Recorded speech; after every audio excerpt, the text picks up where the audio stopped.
अमन अमन अमन अमन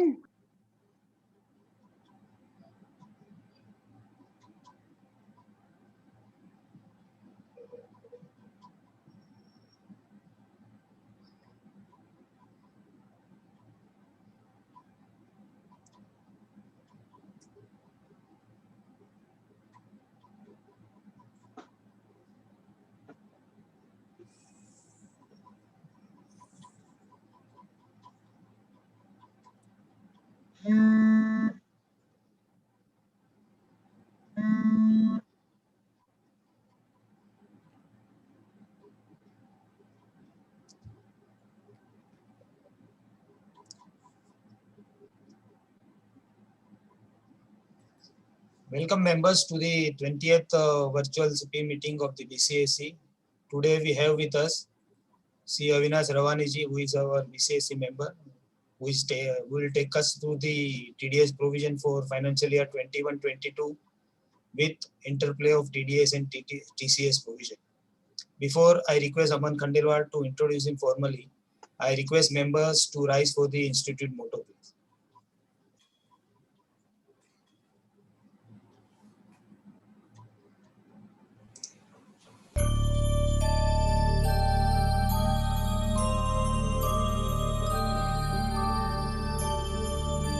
य एष सुप्तेषु जाग्रति य एष सुप्तेषु जाग्रति कामं कामं कामं कामपुरुषो पुरुषो निर्विमाणः निर्विमाणः तदेव शुक्रं तदेव शुक्रब्रह्मा तद्ब्रह्मा तदेवामृतमुच्यते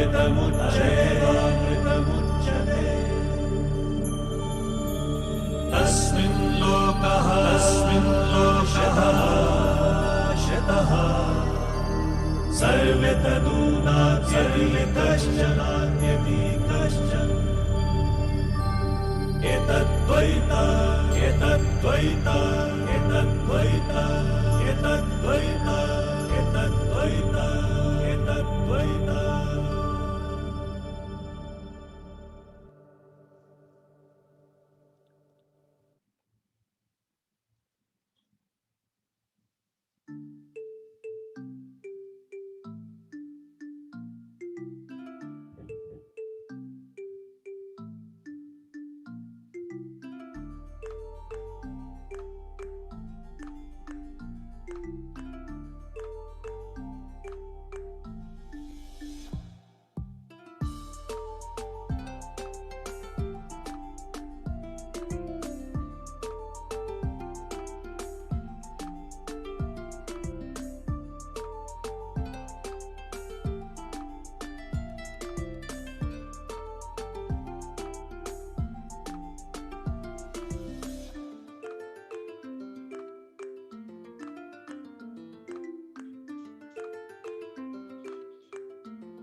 Thank you, Pratik.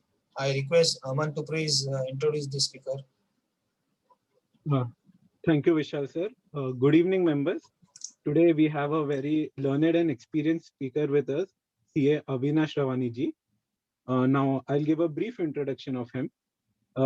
He is practicing since 1993 in the field of direct tax audit and company law matters. He has completed his BCom and DISA. He has delivered more than 500 lectures at various forums like study circles of ICI, CTC, and BCA. He's also visiting faculties for various corporate houses and institutes like IIM. He has written several articles in journals of ICI and other groups and websites. He's also a special invitee member of Direct Tax Committee of ICI for the year 2018. Apart from this, he has also co-authored the book Fringe Benefit Tax published by Malad Chamber of Tax Consultants. He has also been a part of a technical guide on ITR forms published by Direct Tax Committee of ICI in the year 2018. He was also part of the guidance note on revised tax audit reports notified in 2018 published by the Direct Tax Committee of ICI in 2018.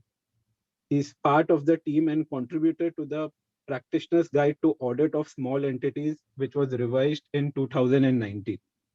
Apart from this, he is a core team member of ICI in handling e-filing help desk on issues on uploading, filing of various e-tax audit reports and e-IT returns mandated under the provision of Income Tax Act.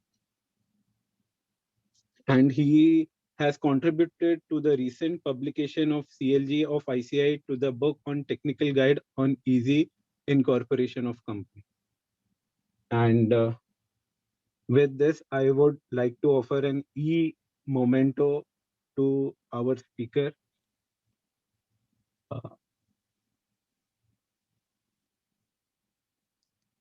And apart from this, we would also like to contribute rupees 500 on behalf of the speaker to the CABF Benevolent Fund.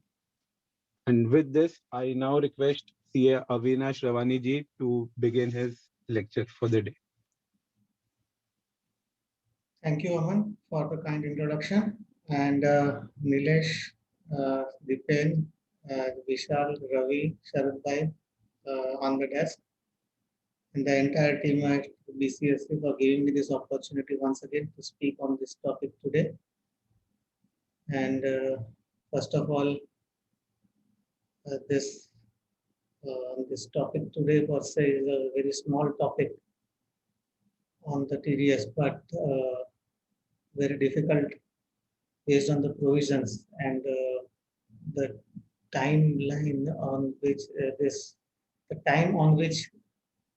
this discussion is going on is very critical and very difficult to speak on the subject because the days which are there, the pandemic situation which has come, and what we are going through the tough times.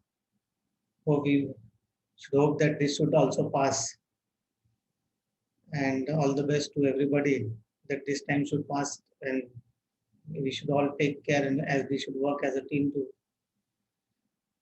come out of this situation as soon as possible, and all should take care. Then coming to the provisions per se at this glance, that is, we all are aware that first we should always, when I speak to this provision, that this chapter,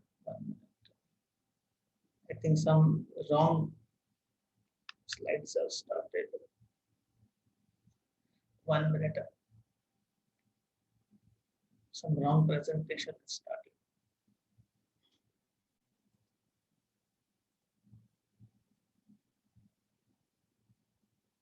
Just a moment.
If possible, Maru, can you share the screen? Avinash bhai, if possible. One minute, this is screen Huh? sharing.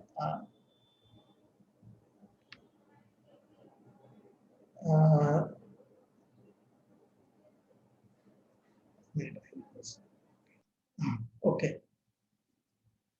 This is available now. Everybody can see it now. Yeah.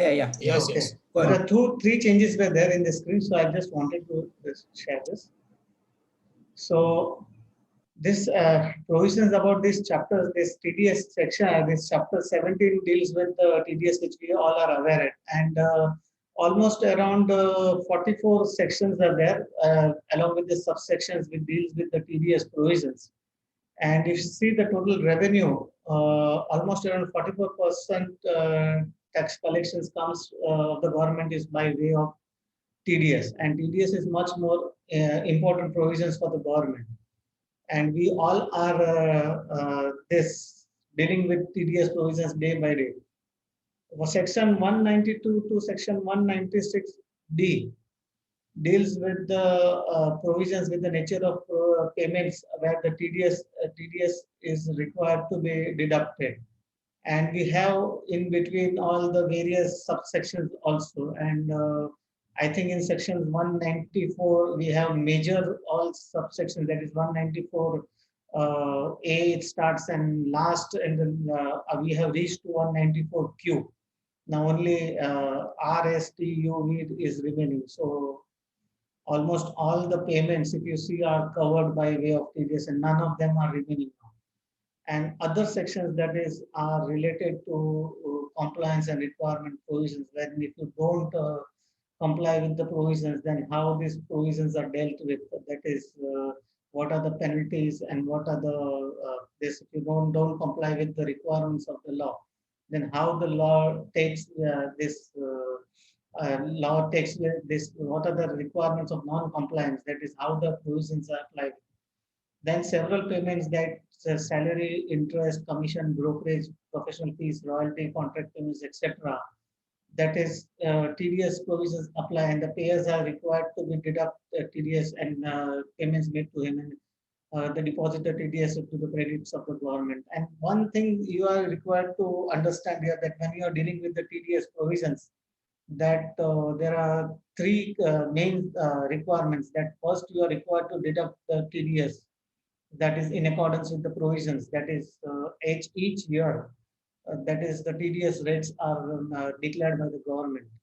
And after deducting the TDS, you are required to deposit within the due dates. And this after depositing, you are required to file the TDS returns. This is the main crux of the TDS provisions. And TDS provisions basically, at the time of deducting the TDS, you also have to ensure that when you are deducting the TDS, that the nature of payment you have to understand, that to whom you are making the payments. That is, first of all, you have to identify whether that the person to whom you are making the payment is a resident SSC or it is a non-resident SSC. So then accordingly, the nature of the payment or the this rates of TDS will apply. So in case if you are unable to identify the nature of payment or the nature of the residency of the persons, then that will trigger the other provisions. That is basically, if the persons is the nature of payment is not identified correctly, or the nature of the person to whom the payment is being made is not being identified correctly, then that will trigger to the other compliance and the penal provisions. So that again triggers for the non-compliance. So that is one of the basic crux of the provisions. Then after, despite of completing all these procedures correctly or complying with the procedures correctly, that does not, the provisions does not stop there. Then you are required to issue the TDS certificates which are generated from the TDS portal. That is, you don't have to just give the physically generated certificates from your computer system, but you have to download it from the Traces portal, which is now made mandatory. And whenever you are dealing with that, is basically when you are uh, getting this lower rate TDS certificates, or you are this this getting this 197 certificates, etc. You need also to verify from the TDS portal, that Traces portal, whether that certificate you have received is correct or not. So in case if you are not verified that certificate whether this is correct or not, then again that is liable for the penal provisions, because if the certificate is incorrect, that will lead to short deductions, and these type of short deductions will again trigger for non-compliance and will result in extra payment of taxes. And one small changes which happened, which came in the Finance Act 2020, which has been missed out by many of the persons. So I would just like to highlight it that TDS returns now is required to report all payments made to the persons under Section 194A, wherein the tax has been deducted, and tax has been deducted or not deducted due to submissions of declarations, or whether the deductions are below the exemption limits provided in that section. Basically, when the bank is paying the interest, or any of the non-banking financial companies, they are making the payment, they are paying the interest, making the interest payments, and they don't deduct the TDS.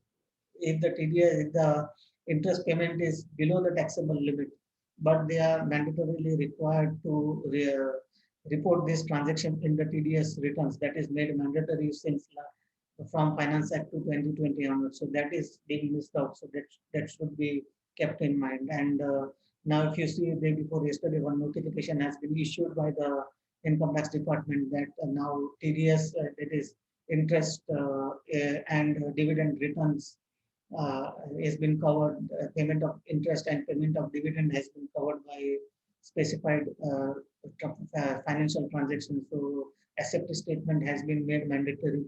That is form number 61A is required to be filed by all the persons who are paying the dividend, and these banking companies and non-banking financial companies who are making the payment for the interest. So that should also be kept in mind while making the payment. So this should not be forgotten.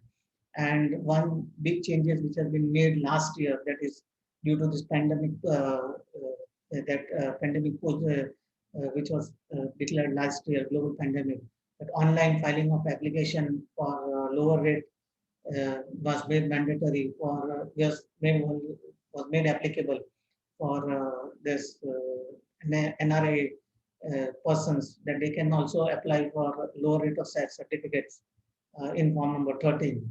So these are the changes, these are the basic provisions, and basically this presentation is for the purpose of discussion, purely for the study circle meeting only, and it should not be taken as a legal interpretation for any purpose. So that is the purpose for the purpose of discussion.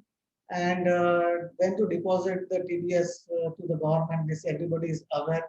That especially there are two types of payment. That is when the TDS is deposited to the credit of the government, it is this is on the same day when the government assesses on the same day, because they don't have to deposit TDS, they just have to store it by book entry. So it is called as a bin number. That's once the assessee deposit the TDS by way of cash, then SIN number is generated when they deposit the cash through cash. But when the government assesses deposit the TDS, the bin number is generated. That is called a bin number. and TDS is deposited in the month of March, that is the 30th April is the due date. So one question is asked to me whether there is any extension for this year. The TDS due date extension is this for deposit of TDS, which was extended last year due to global pandemic. But as of now, there is no such extension. The due date is 30th of April only for this date this year. So TDS for 30th of March, 31st of March, the month is 30th of April only. So TDS made during the months other than the March is 7 days from the end of the month. TDS for the person, the purchase of immovable property is on or before 30 days, or from the end of the month deduction. TDS on rent, that is 194 IB, on or before 30 days from the end of the month of the deductions. That is for 194 IA and 194 IB, that is Challan Cum statement is that it is 26 QB and 26 QC is there, which needs to be filed. That is for this purpose, you don't have to obtain the TAN. It is a PAN based filing, and in certain cases, quarterly payment of TDS can be permitted with the prior approval of the assessing officer. That is for immovable property. For that purpose, this facility is available that you can have to approach to the assessing officer and you can obtain the approval. So this facility is available. Just this is for your approval purpose, this knowledge purpose. Then so you have to issue the certificates. That is form number 16 is the TDS certificate, and you might be aware that form number 16, this TDS quarter 4 return, which is due for filing, has been modified, and you have to give all the details which are required for generation of the form 16. That is now pre-filled XML is pre-filled now. There is this pre-filled JSON file will be released by the Income Tax Department because now the software has been amended. That is XML is now being converted into the JSON file, and Income Tax Department is going to give you the pre-filled return, and based on the details which are filed will be filed in the TDS returns will automatically be captured in the TDS returns. So from the TDS returns, so your TDS returns is going to be a more important for filing of income tax returns, and whatever the details which are given in the TDS returns will be much more relevant in capturing the details. So give your details correctly in the TDS returns, and this form number 16, which requires to give you all the informations.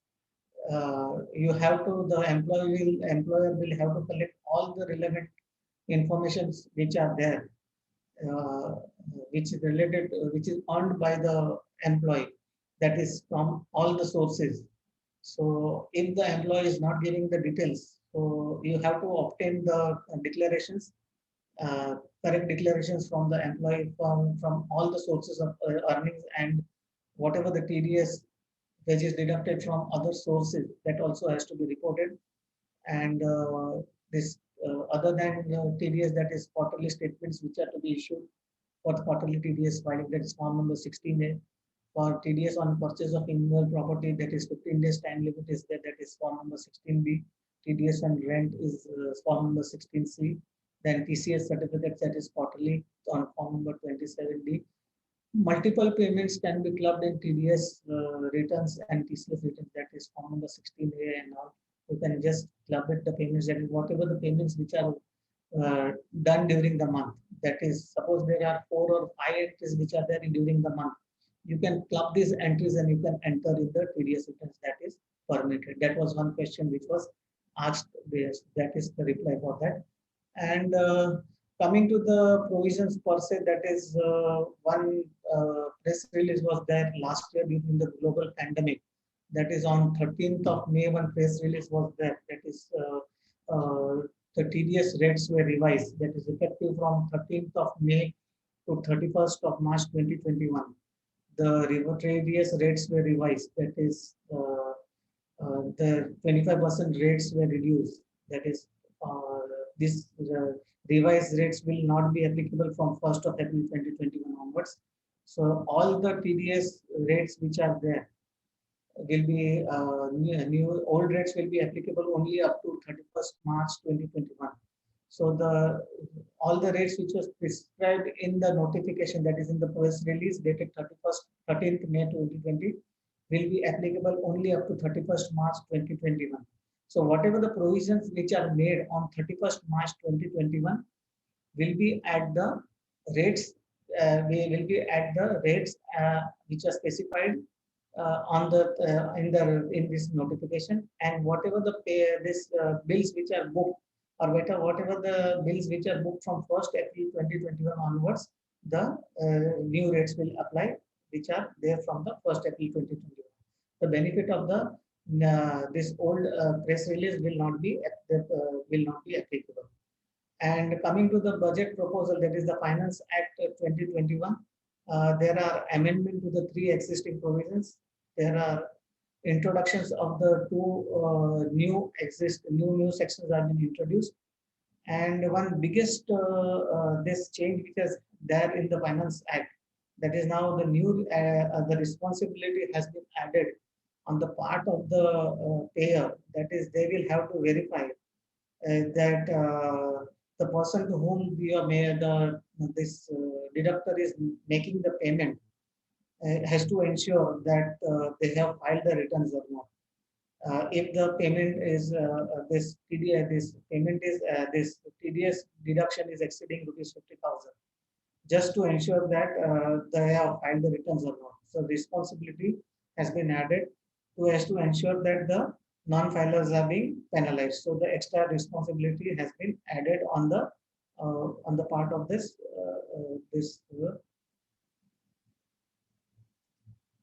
on the part of the deductors. So this is the summary of the gist of the Finance Act 2020 or 2021.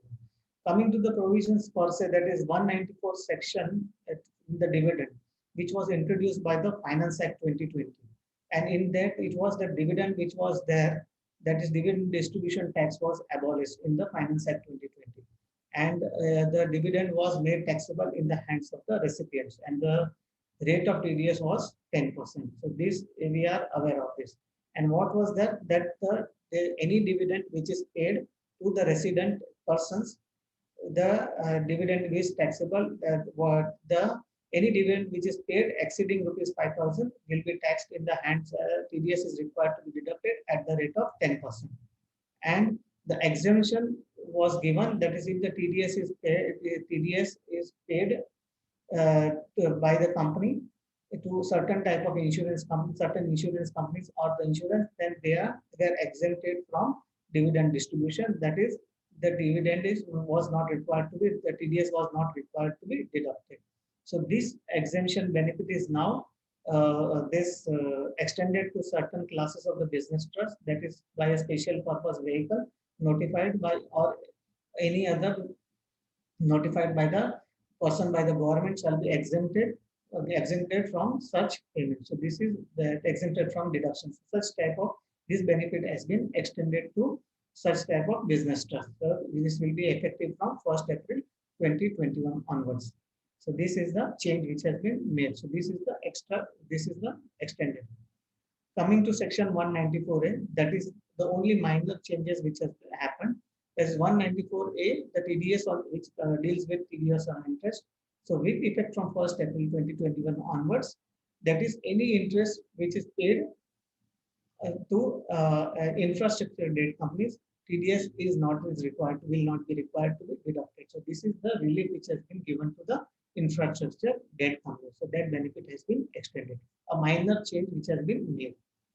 One major change which has happened, this about on the TDS on the specified senior citizen. Now, last week I think we had a session from this very good learned speaker, that is Sri Girish Ahuja ji, who has dealt with all this provision in much details, and many of this would have taken the benefit of this.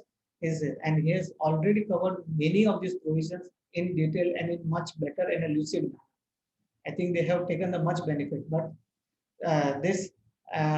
he has already covered this. But just I would like to add certain things. That is, he has explained in much detail and a much better way than what I would be explaining this provision. That is, he said that what he had discussed this about 194P about the senior citizens, specified senior citizens in 194B, that everybody was happy when this provision was discussed in the parliament. Now 194P, basically it says that this that senior citizens has been given the granted the benefit that specified senior citizens has been given this benefit, that this provision has been introduced in the Finance Act 2021. That it says that if a person, say a specified senior citizen, has the income, specified income. Now, what is this specified income? That is specified income, that's income from pension and income from interest. So if it has this only this specified income, then if then the bank has to compute this income and deduct the TDS, and this person will not be required to file the return of income. So bank has to do the working. He has to do the entire computation. He has to grant the deduction under the Chapter 6A. He has to give the rebate under Section 87A. He has to also consider the basic exemption limit under section.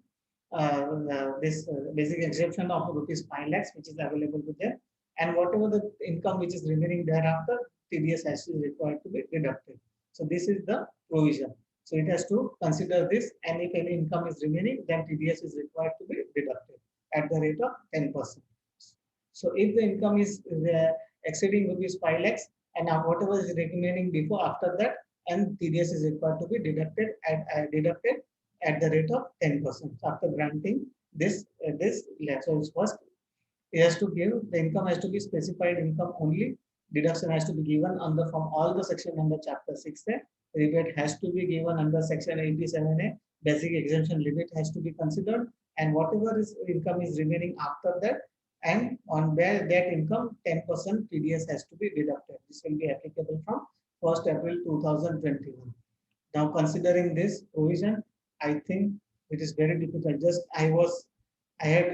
year I wanted, was due to this lockdown and my office was closed. I just visited State Bank of India for 2 days just to fill up my passbook.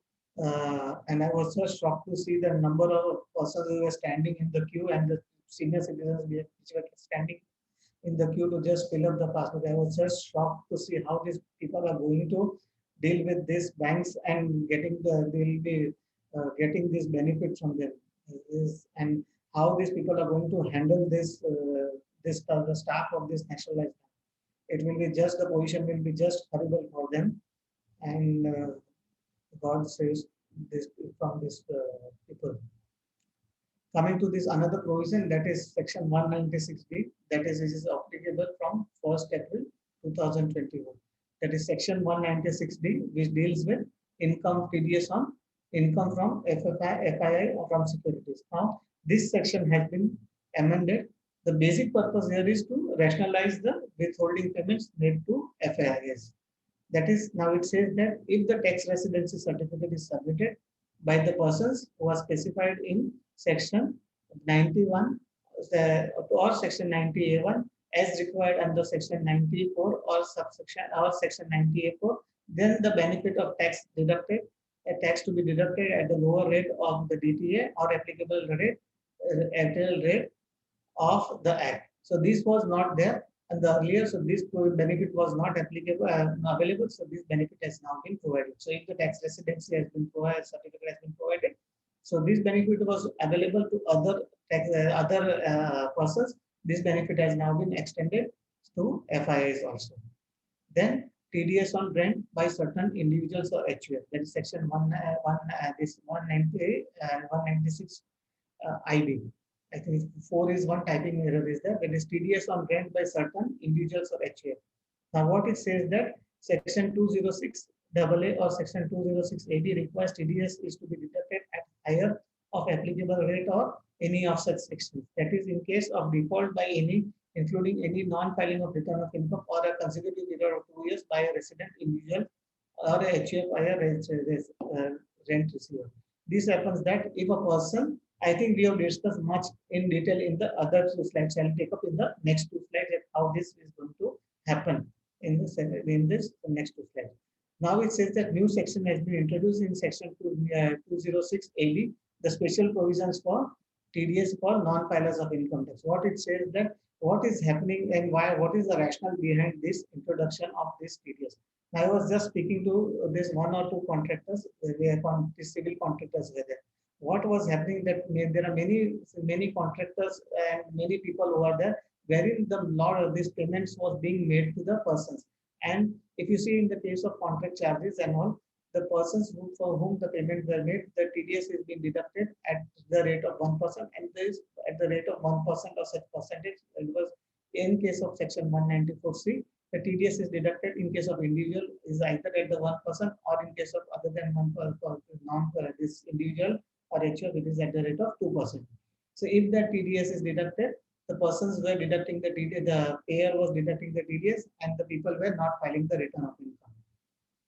And the TDS was if the person has got the money, they spend the money, and the returns was not filed, and it was considered that the people and the amount has been received, and the persons were not filing the return. And it has been identified in many of the cases. If you see and discuss with the TDS CPC, it has been found in many of the cases. The notices have been issued to them. The persons have been found that they were not even traceable that. So in many cases, it has been found that the persons have been exact means the PAN number has been taken, the TDS has been deducted, and they were not been the persons were not traceable. So these all things are triggered in this introduction of this provision. So now what it says that higher rates specified for non-filers of income tax returns, not applicable where the TDS has been deducted under section 192, 192A, 994B, 194BB, 194 LBC, or 194N. That is, in such case, it is not applicable. That is in case of salary or this payment or other than this section. Not even this is not applicable to non-resident who does not have the PAN in India.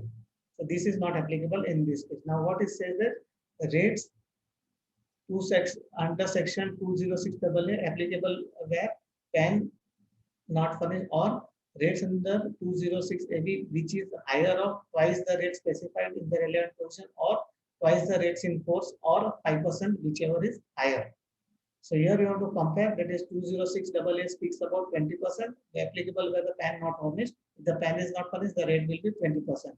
Or in the case of 206AB, which is higher of the twice of the rate specified in the relevant provision. Suppose it is 2%, then it will be 4%, or twice the rate in force, or 5%, whichever is higher.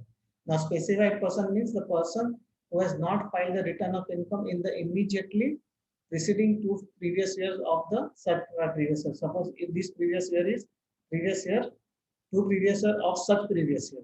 So this previous year, suppose assessment, this is the previous year, this is the financial year is 21-22. So 21-22, you have to immediately calculate the 2 previous years. So 2 previous years will be 1920 and 2021. And 1920 and 2021 time limit under section 131 has expired for such previous years. So time limit should have expired for such previous years. So this in 2021, this 2021 previous years time limit has not expired. So you have to first aggregate of TDS and TCS in each case should be greater than 50,000 in each of these previous years. So such you have to see that first you have to identify that your TDS in that case TDS and TCS aggregate should be exceeding rupees 50,000. So you have to first identify whether that person's TDS is TDS and TCS is exceeding rupees equal to or greater than 50,000. So first case will be you have to identify whether that person's TDS or TCS is 50,000 or less than or equal to 50,000. So 50,000 or equal to 50,000. So if that person's TDS and TCS, first case will be if this person's TDS and TCS is exceeding rupees 50,000. First case we add in. So if that person's TDS and TCS is exceeding 50,000, then it go to first we visit the second case. So then in that second case, the time limit of 139.1 has expired. So 139.1 when it comes, 139.1 is the due date of filing the return. So first due date will be, so if that person is covered for tax audit, the due date will be 30th of September. If that is not covered by the tax audit, then the due date will be 31st of July. So after you have to see that till 31st of July you have to wait, or 30th September should you have to wait. So if 30th September is the due date, he is liable for audit. So if the 30th of September has expired and if he has not filed the audit, filed the tax audit report, then this will come into picture. Otherwise, it will not come into picture. So you have to, this provision will effectively come into picture from 1st of October onwards till that time. Though this provision is applicable from 1st of July, this will become applicable from 1st of October onwards.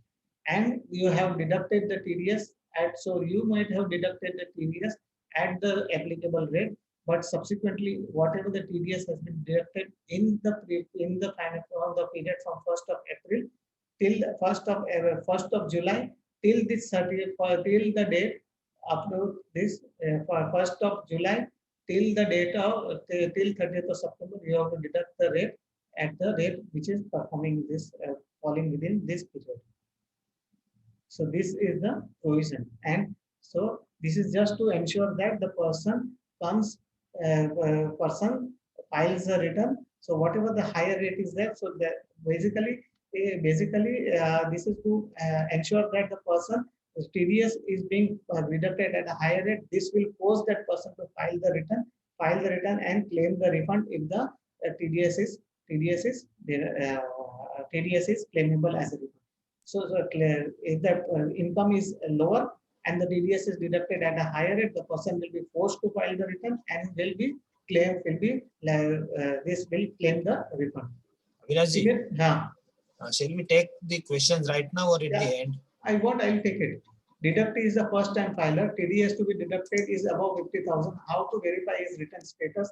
Extra rate for deduction is applicable for the first time filer. Above is applicable for salary deduction also. So first, like to answer this question. Ravi can answer this question. Ravi would like to answer. Ravi can answer this question. Ravi, you can take this question. You can answer it. Yes, sir. Since it is the first time first time it is there. So as per this clause, he is not a specified person. So this clause would not be applicable, and the TDS would be at an actual rate only. And applicable for salary, this provision is not applicable for salary. Perfect. Please suggest platform. Please suggest platform from which we can check the return filed or not. I think this platform would be just for 194, and that this is on the income tax department's website. This link was made this live. That they, once you put your PAN number, you will be aware. You can check whether that person has filed the return or not. That type of some link would be made live. Till that time, if that link is not made available, you will have to call for a copy of the acknowledgement of the return. That is the only thing. So there are many companies also, like TexoSmart. They are providing these services where they can they can provide the status of the person where return has been filed or not, yes or no, for last 3 years. Okay, fine. Then under which section payment to laboratories? Under which section payment of laboratories? So testing of COVID-19 in payment of testing COVID-19 covers, and what will be the rate of TDS? Testing charges will come under 194J because that comes under this professional services, 194J.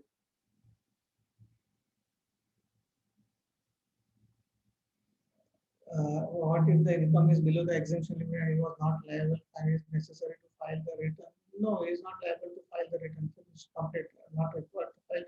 Take a declaration, complete them. Kashyap Shah to section 206 AB is applicable even if the SSC has filed the return only for 1 year. But then you have to take the applicable even if the SSC has filed return for 1 year. But if you have to verify whether that he has he was liable to file the return for the 2 years or not. That thing is required to be verified. So if he is for the his provision says that he has not filed the returns for the 2 years. If he has filed for the 1 year, then that and this provision would not be applicable. Not be applicable. Is it a total TDS for the non-filer for my liability to deduct up to? Is it total TDS for?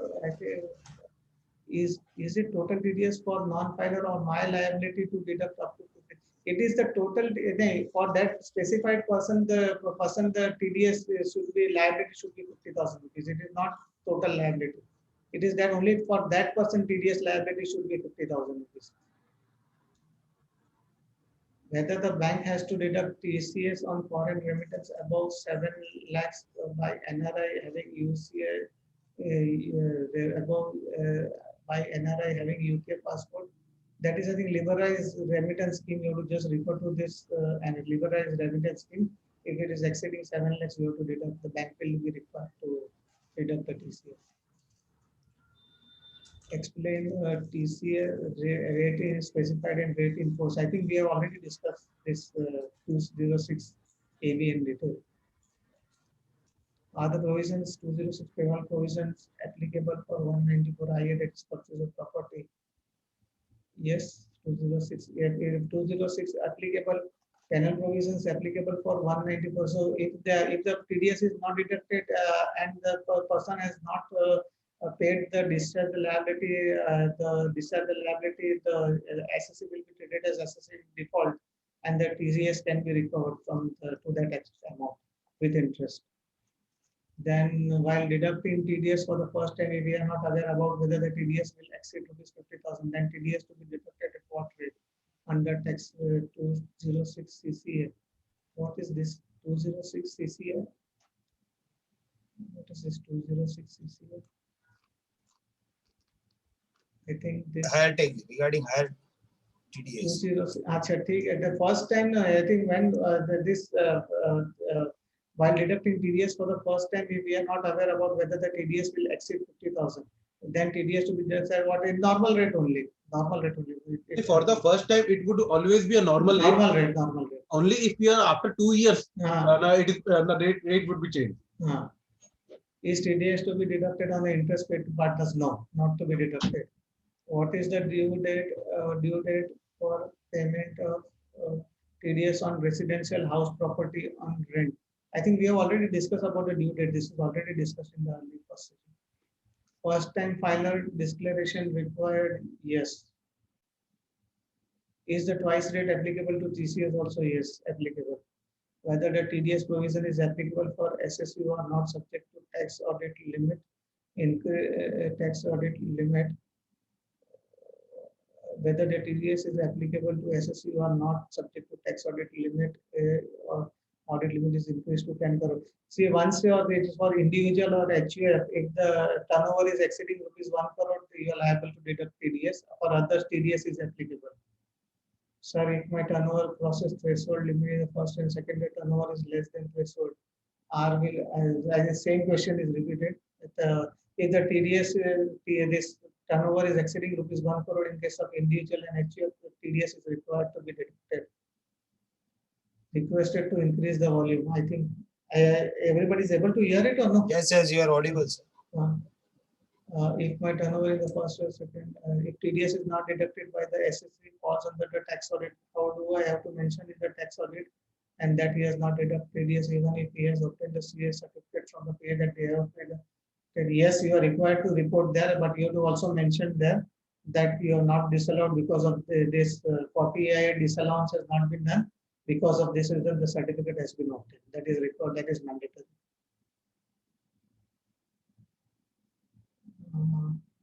Do we require to collect TCS on dealing with foreign commodity exchange?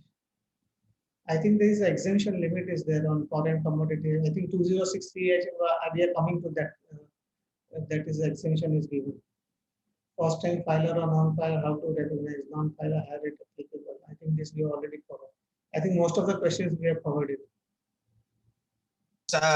Continue with the presentations. Then similar provision that about 206 CCA that is relating to about TCS also say on the similar grounds, that is higher rates specified for non-filers of income tax, it is on the same way, but then similar way not applicable to the non-residents who do not have the PAN in India. Again, non-residents are not applicable. Rates under 206 CCA applicable where PAN not on the same way on the same lines. I think I should, so this is on the same lines as 206 AB and 206 CCA. So I'm just keeping this. It is just a repetitive. Then coming to 206 CC TCS on sale of goods, which was introduced from 1st of July, but which was again due to this pandemic was uh, shifted to this 1st October 2021. Now, on the similar lines, because these two provisions are interrelated, that is 206C1H, it is TCS on sale of goods, and that is on TDA 194Q, which has been introduced, which will be effective from 1st of July. That is on purchase of goods. Now, both these provisions, if you see, there is a little bit confusions which are there. That is whether this will be applicable, whether that will be applicable. I have tried my level best to give this justice to this subject, but there is little bit confusions about both those things, and there are different views which are prevailing and different views which are there from for each of this participants. There is each of this different views of each of the persons. I'm sharing my views, what it is there of my, according to me, what should happen. Now, what this 206C1H says that, which is applicable from 1st of October to October 2020, and which will be continuing till 30th of June, which will be applicable till, which is applicable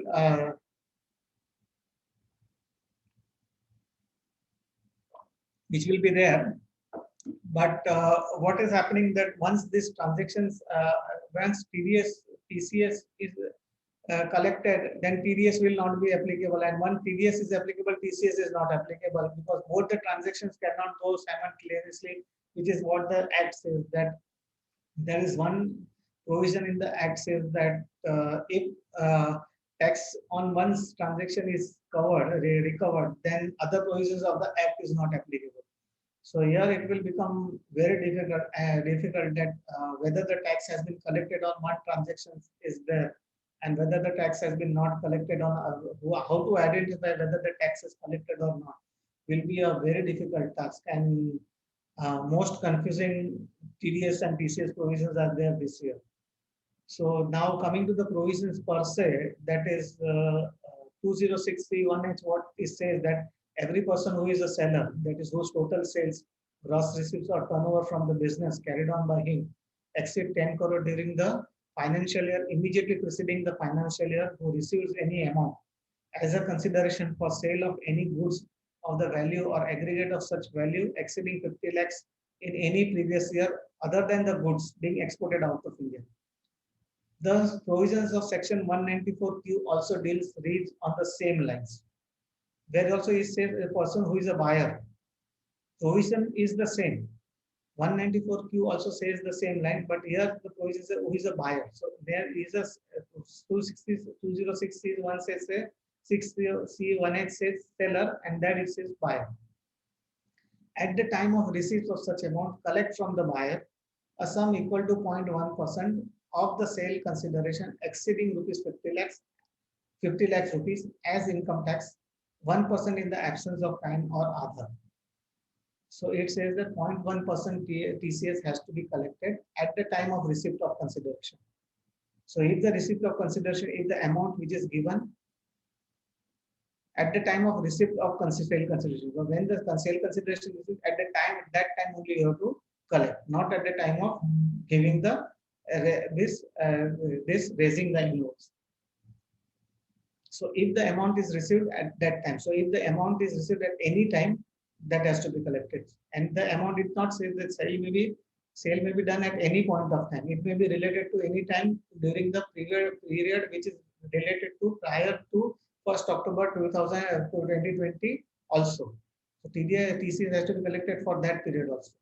And buyer means is a person who purchases any goods but does not include the central government, state government, embassy, high commission, legation, commission, consulate, and the trade representation of a foreign state or local authority, that is BMC or such purpose defined in the explanation, or a person importing the goods into India, or any other persons as the central government may by notification in the official gazette specify for the purpose subject to the condition as may be stated. If the buyer is liable to deduct TDS under any other provisions,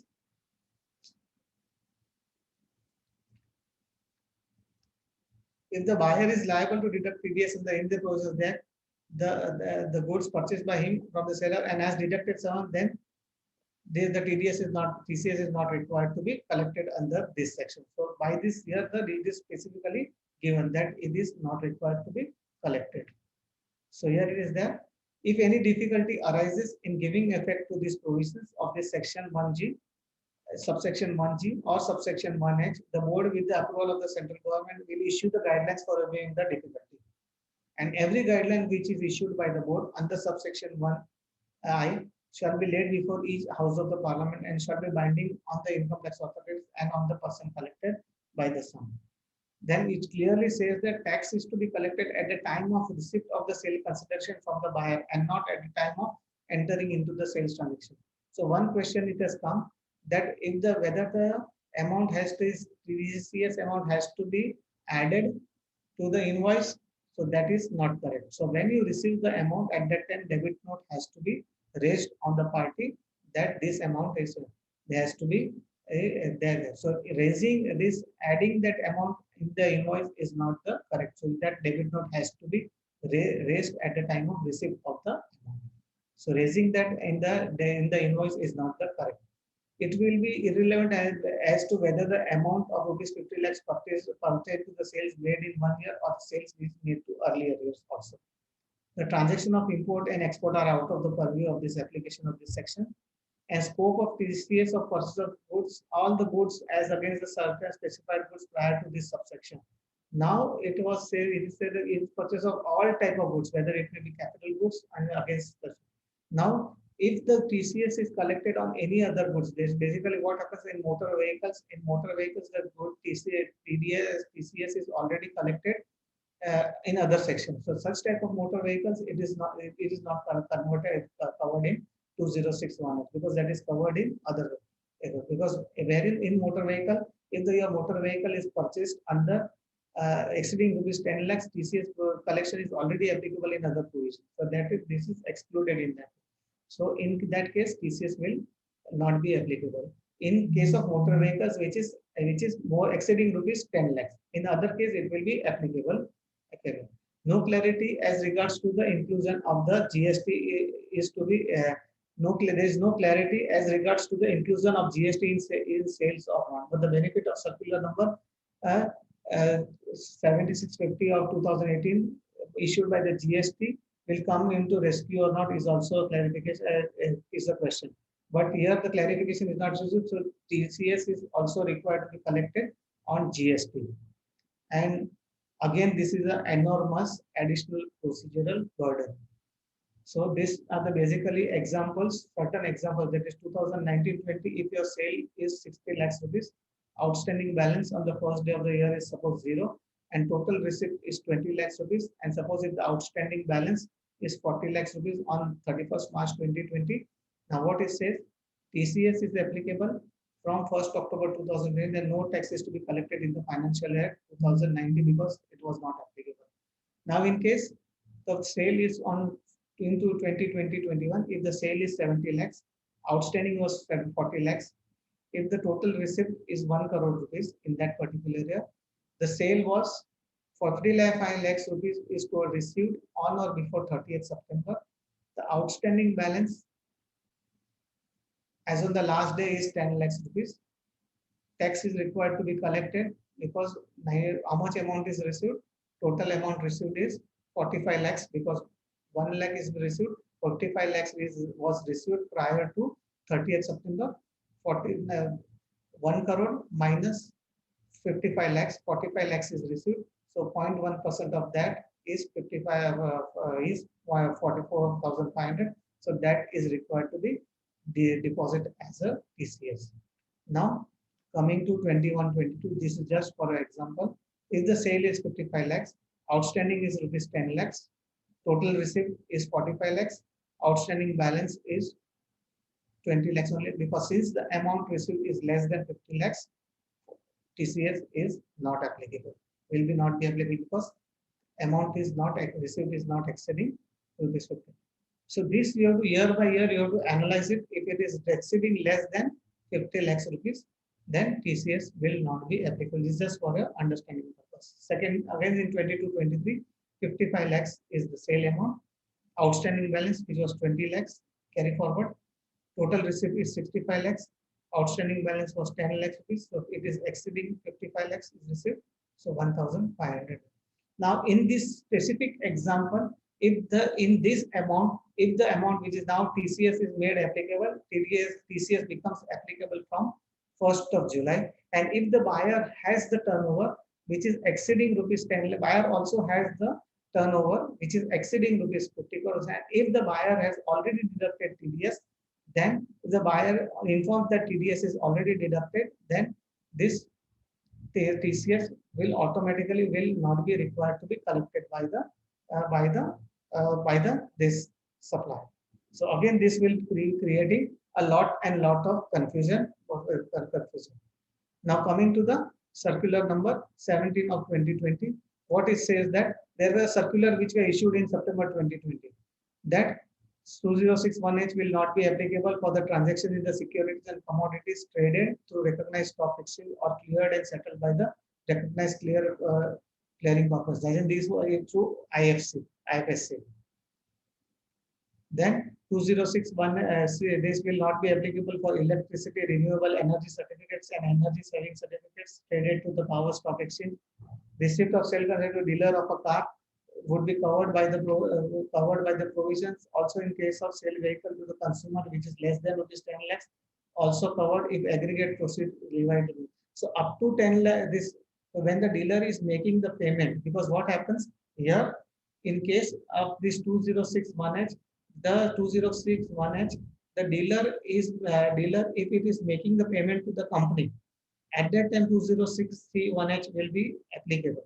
C1H will be applicable. But this 10 lakhs when he's selling the car to the customer, at that time he is collecting the payment from the customer. So by taking this selling the car to the customer is a different transactions, and by making the payment to the company is a different transaction. Both these transactions are different transactions.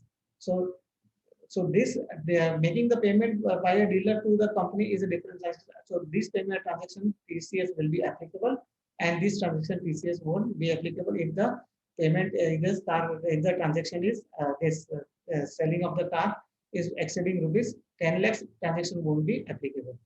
Then sale of a vehicle where sale price is more than 10 lakhs is not covered by this provision. No adjustment for sales return or discounts on indirect taxes including GST to be done. Fuel supplied to non-resident airlines, the provisions will not be applied. This is what the circular number 17 of 2020 dated 29 September 2020 has been said. So this transaction, this circular now for 194Q, no such circular has been still now issued. Now this is for the section coming to the section 194Q. 194Q on the similar guidelines says that 2.1%. Now 5% there it says that if no PAN or Aadhaar is given of sum exceeding rupees 50 lakhs as TDS. Now again on the similar lines, the person should be a buyer of the goods. Turnover should be more than 10 crores in the last financial year. Buyer means who is a resident person, means again non-resident person is not a person who has purchased the goods of value of aggregate exceeding in the previous year rupees 50 lakhs, whose gross total sales, gross receipts or a turnover from a business carried on by him exceed rupees 10 crore during the financial year immediately preceding the financial year. Amount is credited to any account by whatever name called, these provisions all apply. So this is the amount is credited to any account. So if you have more than one account, all the accounts should be clubbed and these provisions should be applicable. Central government, state government, local authorities, etc., and other persons as may by notification in the official gazette specify for this purpose, subject to the conditions and shall be exempted from this. This will not be applicable in the following cases, that is, tax is deductible at source under any provisions. So if the tax is collected under provisions of section 206C other than the transactions which is covered than 206C1 applies. The seller covered by section 206 IH would collect 0.1% with effect from 1/4 and the buyer would collect deduct 0.1% with effect from 1/7/2011 to 2021. So it says the seller covered by 206 CH would collect 0.1% with effect from 1/4/2000 and buyer would deduct 0.1% with effect from 1/4/7/2001. So if up to 1/4/2021 to 30th June, this will apply, and from 1st July 2021, 194Q will apply. So it will be an interplacement of this. Or if on a transaction TCS is required under section 2061H as well as TDS under section 194, then in respect of that transaction, only TDS under section 194Q shall be carried out, finance bill memorandum. So memorandum speaks this and this speaks. So there is a confusion. So here it says that this would apply and here it says this would apply. So again, the clarification has to come. So here it says both buyer would deduct and the buyer would deduct and the seller would deduct. And here the finance memorandum says that this would also apply and this would also apply. So now this clarification is required because here it says the buyer would also deduct and seller would collect. Now there's a big confusion over here, so this confusion needs to be resolved. So here said both the things has to be done, and here said one transaction. So both the things simultaneously should not apply is the thing. So one thing is here clear, in a single transaction, both the things should not apply simultaneously. That is very much clear. But both the things on a single transaction, either 206.1X has to apply or 194Q has to apply. So first priority has to be given on 194Q, and if 190 TDS is deducted on 194Q, then 2061H will not apply, which is what finance bill says. So 194Q will always have a priority. So TDS will always have a priority on TCS. This is what finance memo. The intention of the government is that 194Q is a priority and then 2061H. This is what the transaction says.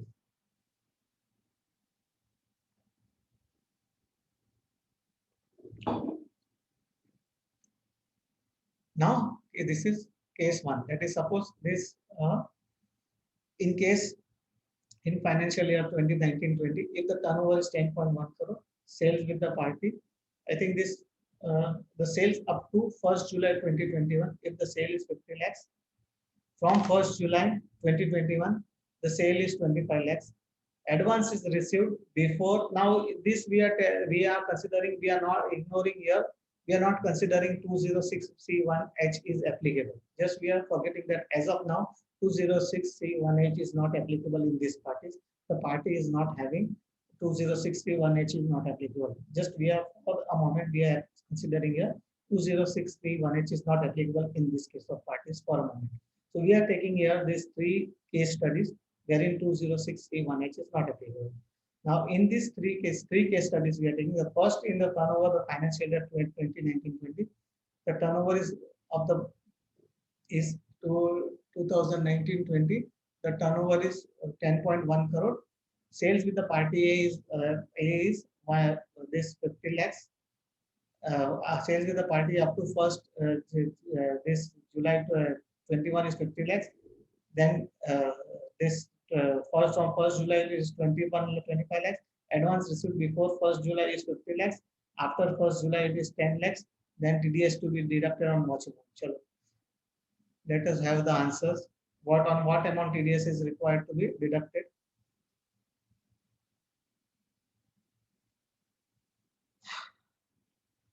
Anybody would like to answer?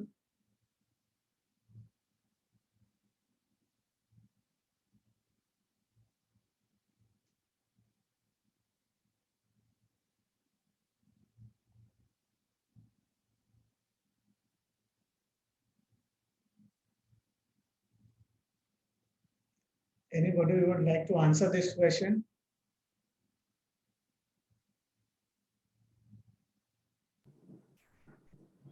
Avinash sir, there is answer in chat box. No. But it says the amount has to be received. I think what it says, the provision says that, see, if you go to the provision, what the provision says that See the provision here, it says that amount is credited.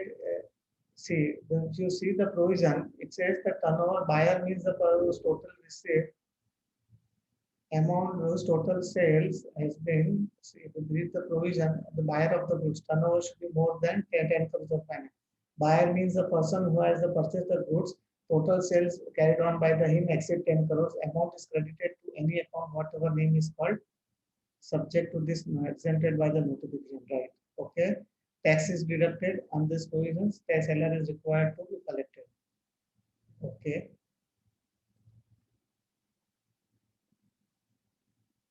Party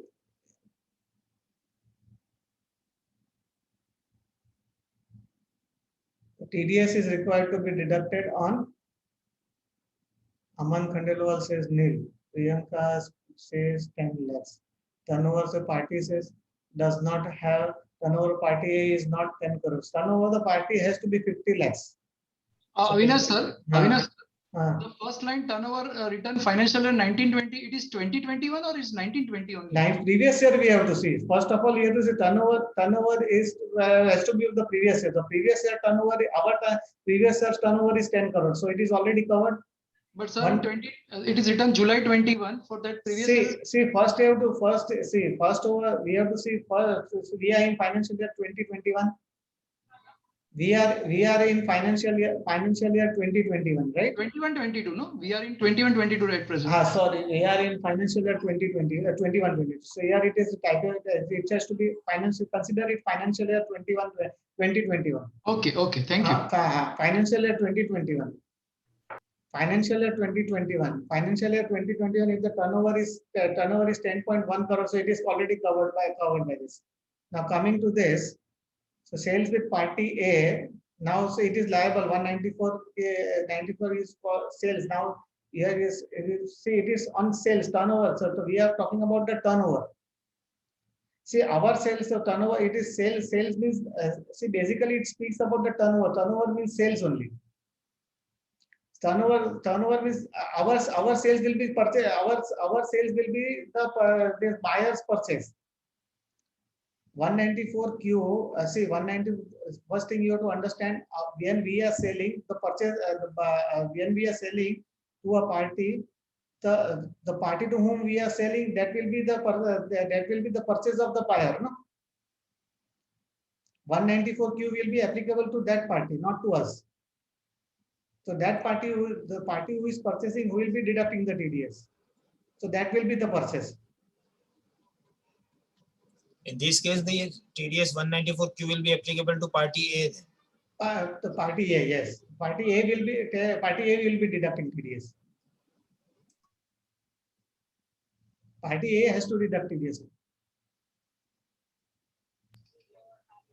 So here it has to be seen. So here if we have if we are having 10.1 crore turnover, and if that party so here what 10.1 crore turnover is we are having 10.1 crore turnover, and that also party has also turnover exceeding 10 crores. That party also has a turnover exceeding 10 crores. We are considering that party also has exceeding turnover exceeding 10 crores. That we have received this much amount from that party. Here, please don't consider this as a TCS. Now we are considering as a TDS only. TCS is just leave TCS at side. We are considering 194Q. We are dealing with 194Q now.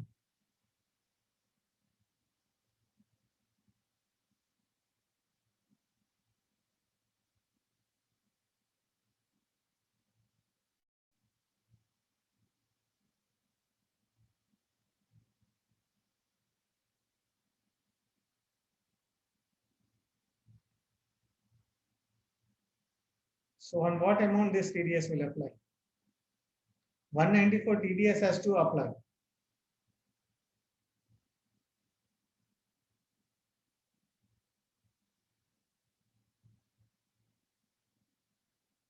We will take other questions after this. I think in next 15 minutes we'll complete all of the cases are there. So cases are there within the next 15-20 minutes we'll be completing it. I think. We have the time, no? Yes, we have the time.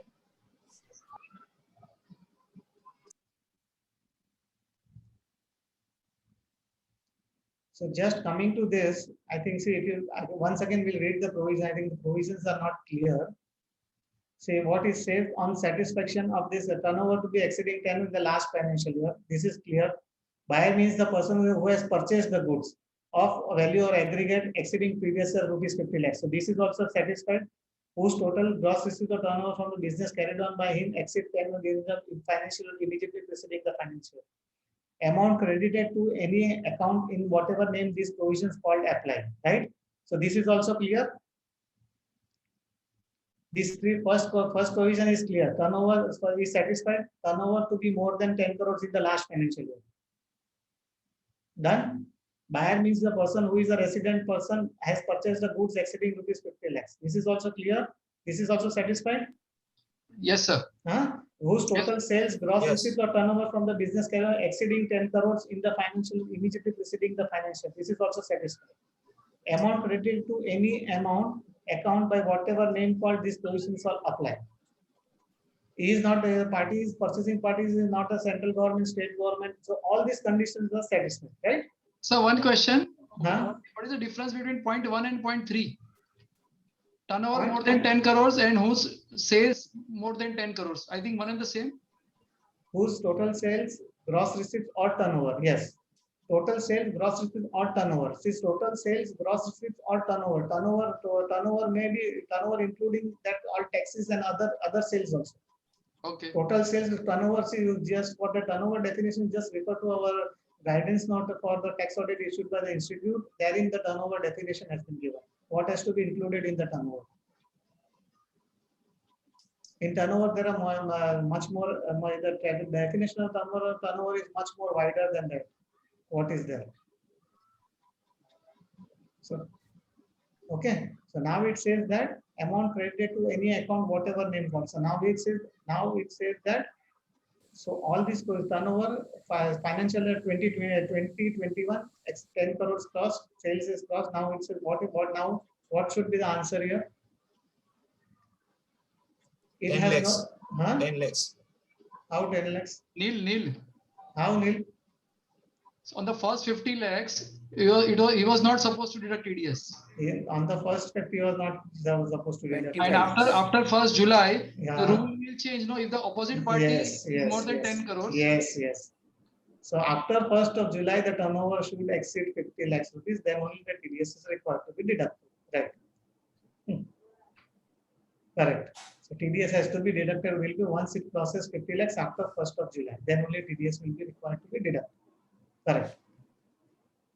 Coming to the second case on the similar lines, then this also turnover financial year 2021 turnover 9.90 crores, sales with party A 1st July 2021, advance received this TDS to be deducted on which amount?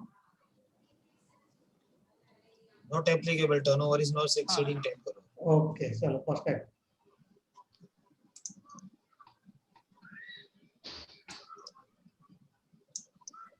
Third case, turnover financial year 2021, turnover 10.1 crores, sales with party A, first up to 25 lakhs, then from 1st July, 50 lakhs, sales proceed received 35 lakhs, 1st July.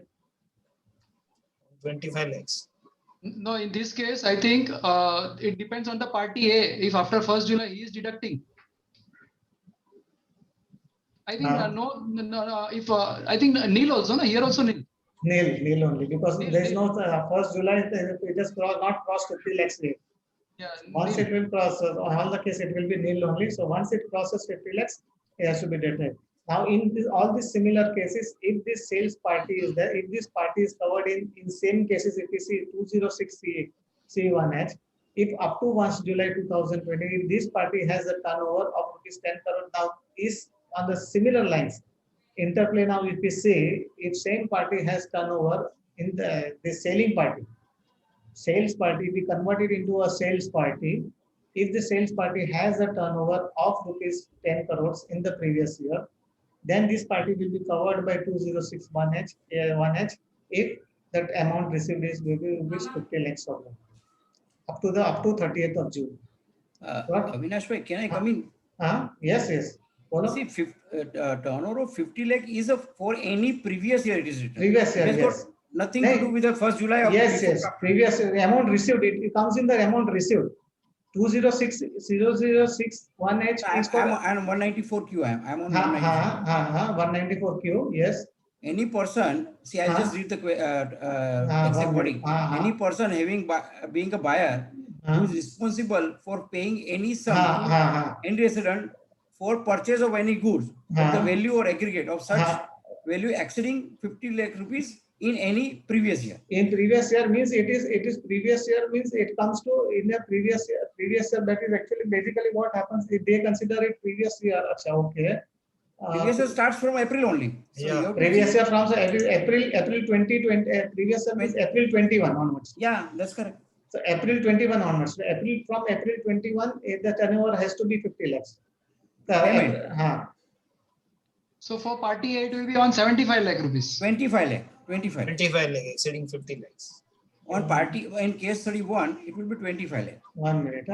A buyer means who has purchased any goods of the exceeding in the previous. Okay. Okay. Yeah. Sorry. It has to be 25 lakhs. 25 lakhs. Sorry. Yeah. Sorry to interrupt you. First case 25 lakhs, second case 25 lakhs, and third case it will be 75 lakhs. 75 lakhs. Yes. Sorry to interrupt you. Sorry. It was my mistake. My this mistake. Sorry. No, it's okay. Yeah. Then certain other issues are there. Thank you, Sarath bhai. Welcome, sir. Welcome. Now,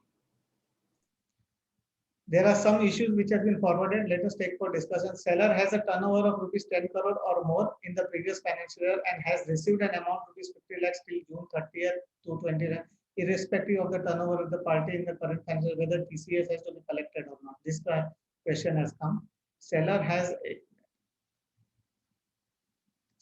a turnover of rupees 10 crore or more in the previous financial year and has received an amount exceeding rupees 50 lakh till 30th June 20, irrespective of the turnover with the party in the current financial year, TCS has to be collected. Since the seller has a turnover of rupees 10 crore or more in the previous financial year and has received the amount of rupees 50 lakhs till 30th June, the TCS is required to be collected. Because turnover was there, 50 lakhs has been received, so TCS is required to be collected.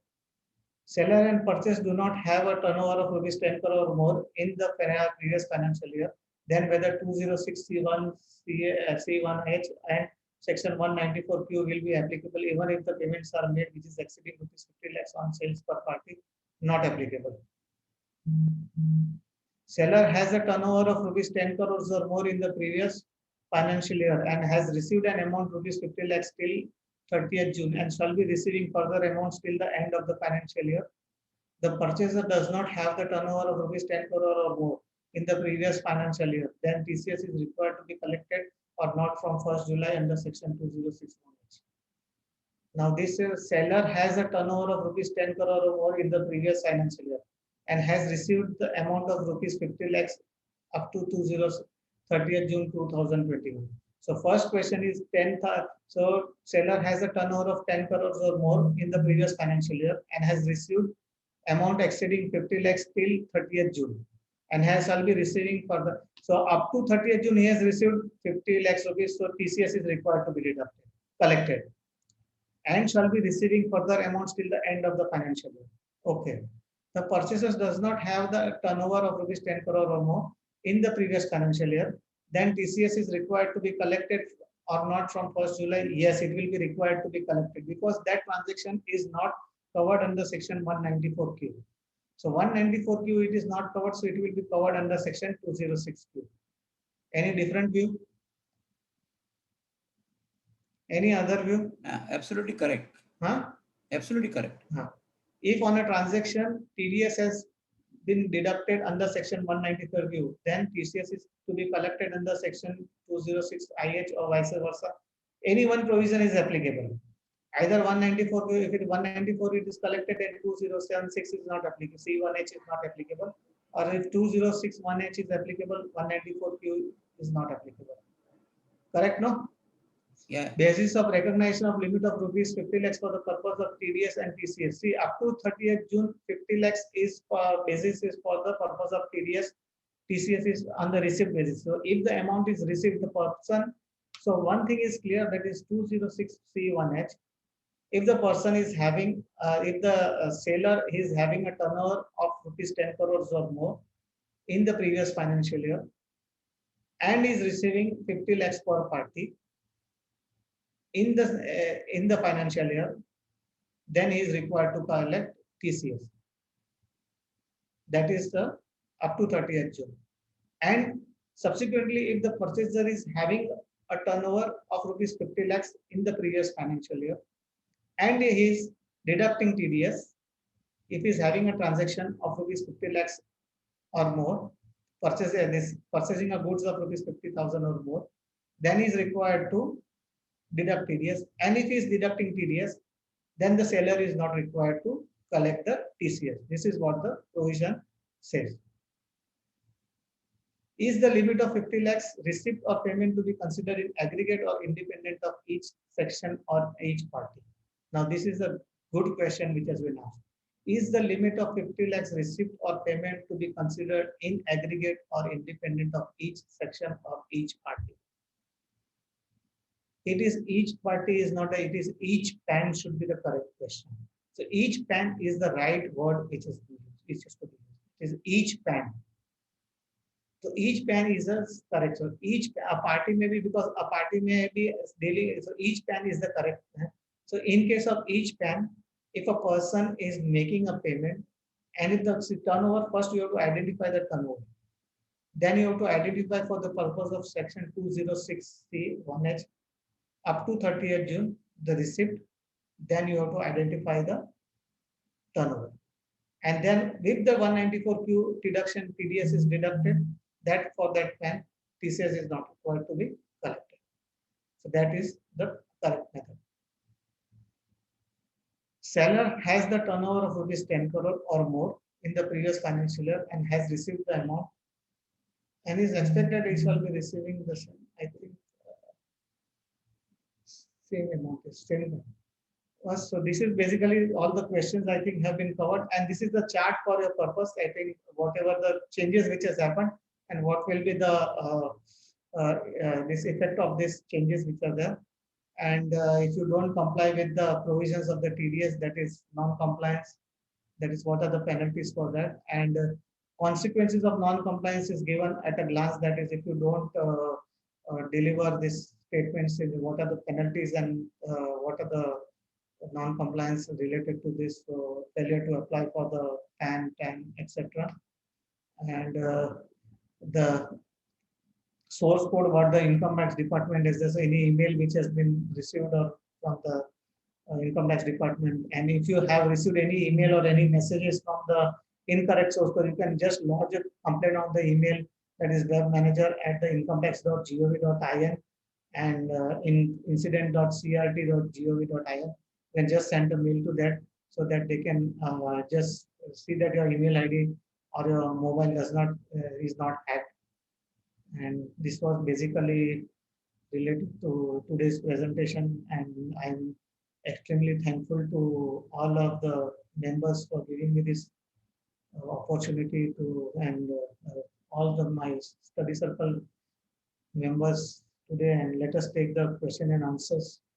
So today's session 28, 29 questions are still there.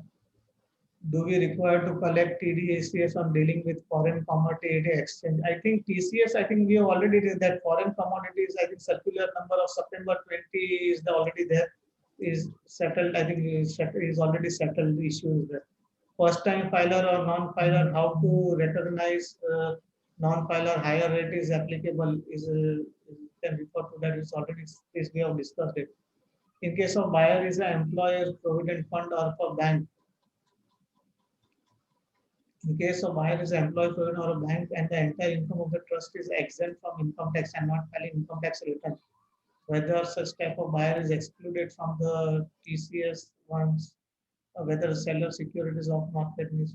I think these people are not exempted. Employee provident fund of the bank, and they are not exempted. They are not telling us they will not be exempted from this. They have to obtain a specific permission from them. So if tax audit covers 44 BD, the other 194G. I think tax audit, this 44 AB, and all, they are now this turnover. If it is exceeding 1 crore, you are liable to deduct the TDS. That is already settled by the Finance Act 2020. Now there is no such exemption about 44 ABD and all. That is now removed about this. Ravindra Shah, whether TDS is deductible on interest from savings bank account if it is more than 10,000 and no 15G and 15. A bank account 50,000, that limit 40,000 and 50,000 limit is there from the total bank account. That is provision 194 A is this 194A is applicable. Sir, if you said TCS provision shall be applicable only when the turnover of the seller is exceeding rupees 10 crores in the previous year, but in your example, sales was less than 10 crores in all the years. I think we have already discussed this provision in the TCS provision applicable when the turnover of the seller is exceeding 10 crores in the previous year. We have TDS, we have discussed TCS provision is applicable only when the turnover of seller is exceeding rupees 10 crores. 194Q is not applicable in case of import of goods. Yes, 194Q, import of goods, it is not applicable. Whether transactions of purchase and sales of fixed assets to be included in turnover of 10 crores. Yes, there is no such exemption which is given. That is, turnover is turnover. Turnover of party A is required. What is this? The applicability of section 2061H if the turnover of 2019-20 below half the turnover 10 for December 20. This I think is wrong question. From which date provision of section 2061H is applicable? 1st October 2020. PPT will be, I think, uploaded on the website and website. It will be uploaded tomorrow. It will be uploaded on the website. Yes, yes. TDS deductible with without GST. TDS is TCS and TDS are with GST only. There is no that is there. Should turnover be more than 10 crores for both for the buyer and the seller? Yes, turnover. That is, if the turnover is to 10 crores for the buyer, if it is there, then buyer is required to deduct TDS if the sale is this purchase is exceeding 10,000, 50 lakhs. And for this seller's turnover is exceeding rupees 10 crores and 50 lakhs where payment is made, and up to this payment is made more than 50 lakhs rupees and TDS is not deducted under 194Q, then TCS would be applicable. 206C1H linked with the turnover of the seller and 194Q linked with the turnover of the buyer. Yes. 194Q is mandatory. Yes. 194Q is mandatory if the turnover is yes, it is mandatory. For TC, if you are this you are covered by the TDS provisions. TDS provision is applicable. TCS on sale of the, we have to consider the invoice value including GST or taxable value for the TCS collection. Just refer to this 206C1G, that provision is there. If the buyer and the seller do not deduct TDS, then TCS would liability it is. So the buyer and the seller both do not deduct TDS, it will be recovered from the respective party. This buyer, it will be deducted. This cost, it will be the seller does not respective party does not discharge the liability. The party will be treated as SSA in default and will be recovered as interest from this SSA in default, and the amount will be recovered in any case. Was it necessary to bring TCS under section 206(1)(h) provision at this time of the condition? Economy is not very good due to this condition. There is a shortage of working capital, etc. Yes, Vijay, your question is very right. We fought for almost 3 months with the finance minister and all, but all our effort were in vain. Wordings of 194Q reads previous year. for the limit of 50 lakhs and the limit of 10 crores. Turnover reads turnover of financial exceeding previous financial. Was it? I think Suchit's question is that I think we rectified it correctly because there was typing error was there in it. Turnover of services to be included if it is included along with the goods. On service tax already there is TDS is already applicable under section 194 J and 194C.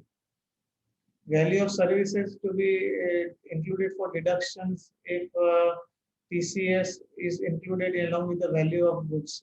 I think works for TCS, this value of services is composite contract is included in works contract is already covered under 194C.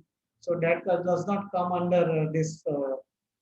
That does not come under value of goods and also when works contract services are already composite services. If seller and buyer both have crossed previous year 10 crores and during the previous year 21-20 seller has made billing up to 60 crores and received amount 30 lakhs up to June, then an on amount TDS is required to be made by the purchaser. So received amount up to 30 lakhs up to 30th June, then TCS is required to be deducted up to 30th June. Then 30th June. Then TCS will TDS will not be required to be deducted on 30 up to 30 lakhs. Then on the balance amount TDS will be required to be deducted. I think all questions are being answered.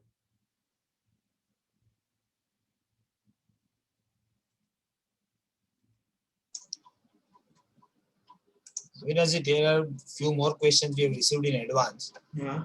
Shall we go through it, sir? So actually, Vishal, I think majority are covered. Okay. Should I ask you that questions directly only, Avinash sir? What are they? Yeah, first thing I think Sharad bhai, there was one confusion in our chat box that when Avinash sir wrote that previous year turnover of 10 CR. Basically, previous year for 21-22 means 2021, right? 2021, yes. Yes, but the members were interpreting that it was current financial year. No, 2021. It should be 2021. So I would like to say that Sharad bhai was absolutely right. It is 2021 turnover has to be considered during 21-22. Yes. Current year 20. And we are in financial year 21-22. We have to consider previous year means 2021.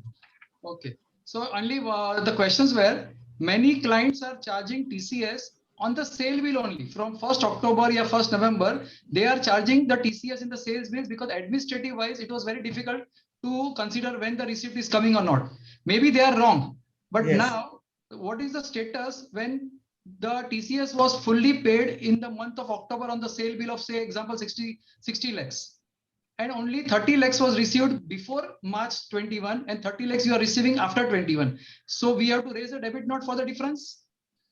I think basically when the liability is already discharged legally, the department cannot demand against because liability is already discharged. But administrative purpose tomorrow. Department may take some issue because at the time of receipt you have not discharged the liability. You have discharged the liability in advance and raising this mentioning that amount in the invoice is not mentioning this collecting through the invoice is not the correct procedure. So sir, multinationals also doing the same thing, sir. So, but basically it says because in the in the notification and all, it says that you don't have to mention it in the invoice.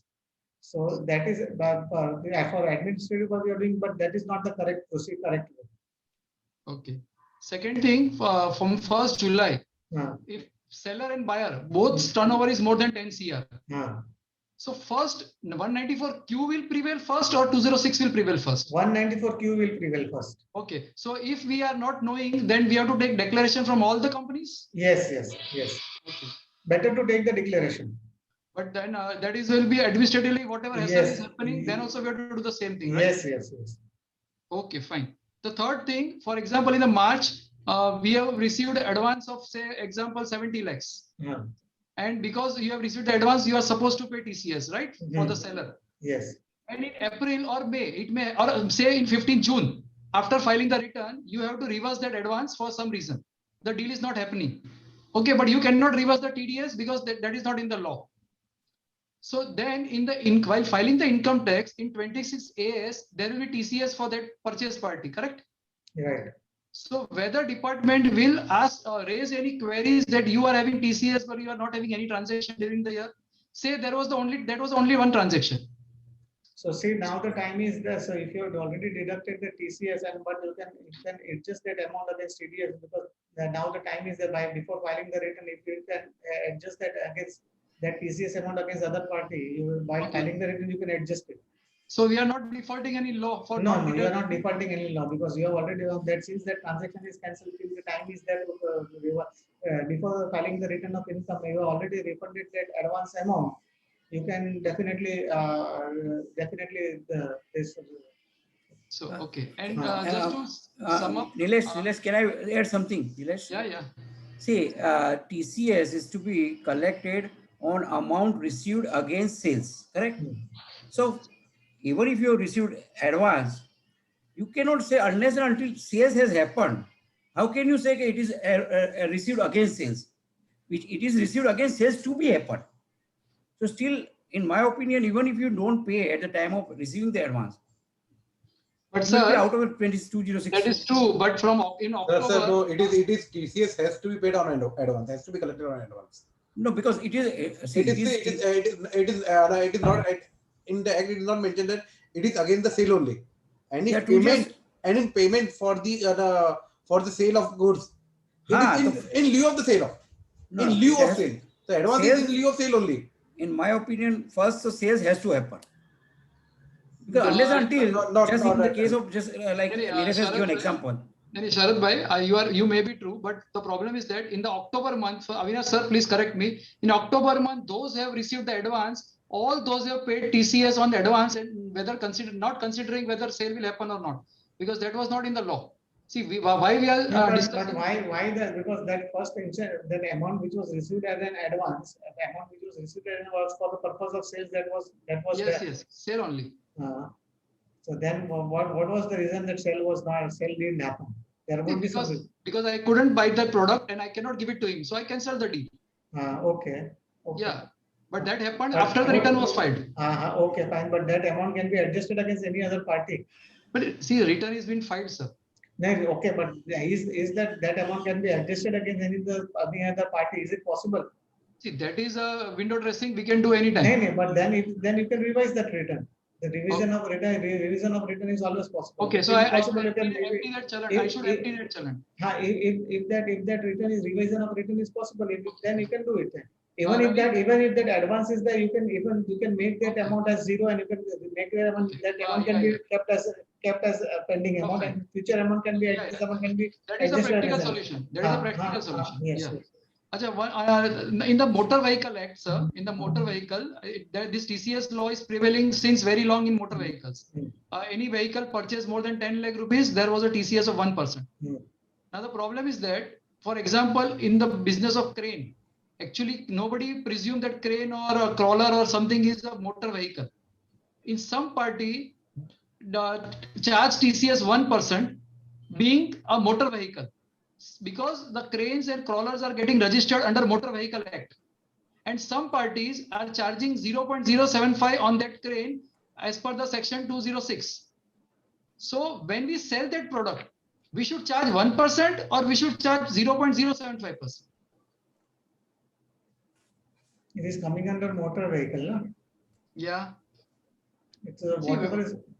See, that is first. It is first of all. I think when it is original, it is more motor vehicle. I think it is applicable on the original purchase of motor vehicle, not on the secondary sale. No, it is a new only. It's a new purchase. New purchase. So new purchase. So if it is motor vehicle, it will be exceeding 10,000. It will be on the Motor Vehicles Act only. Whatever it is applicable on the motor vehicle. Yeah, but nobody was knowing that all these machineries which have tires are also under Motor Vehicle Act. So that is a mistake. Whatever the mistake, now it has been known that mistake. Okay. That mistake has been identified. So that can be rectified. Okay. And second last question to sum up, just as what Sharad bhai told, if I'm making sale of 30 lakh rupees, if 60 lakh rupees in March 15th, on March 16 I received 30 lakhs, and on April 16 I received 30 lakhs. No TCS, right? March 16 you received 30 lakhs, and April 16 no TCS. April 16 you are not No TCS. no TCS. Because 50 lakhs I'm not crossing in any of No, the you year. are not crossing. Okay, and just last question: if I get a 3 labor bills in a day, for example, I get a bill of 29,000 in the afternoon, I get a bill of 29,000. In the evening, I get a bill of 29,000. If I pay 29 differently, or if I pay 87,000 totally, then also no TDS. It's a contract. It says that per invoice 30,000. Okay. Per invoice 30,000 and total Okay. 1 lakh rupees. No? It is the provision rates that. Okay. Yeah. Thank you, Vishal. I'm done. I think one more question has come. No? One more question has come. Any exemption for 191 purchase of agriculture? There is no such exemption which has come. 194. Yes, Vishal, you can continue. Thank you, Avinash. Members, you will agree that Avinash has taken up the amendment in very detail with the examples and answer all the queries raised by the member. I request CA Dipen Sumaria to give a hearty vote of thanks to this. Thank you, Vishal bhai. Avinash bhai, it was an excellent session.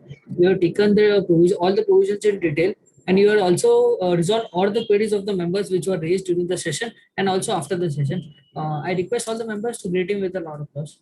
Thank you, Avinash bhai. I hope I'm this up to the mark it was there. Definitely, sir. Sir, we hope that law doesn't change. We hope that law doesn't change. Now law is not going to change because Finance Act is already approved. Only the thing is that this provision should go because it is unnecessarily making the company. We have tried our level base that 194Q and 206C18 should go away, but our all these efforts have gone because from the direct tax committee point of view, we tried our level base that this provision should not come, but all our efforts were in vain. Avinash bhai, 194Q applicability has been postponed to October? No, not yet. No, not nothing, yet. Not yet. Till now, it is there from 1st of July. So thank you very much. Thank you, Thank you. Good night. everybody. Thank you, sir. Thank you, sir. Thank you, sir. Yeah.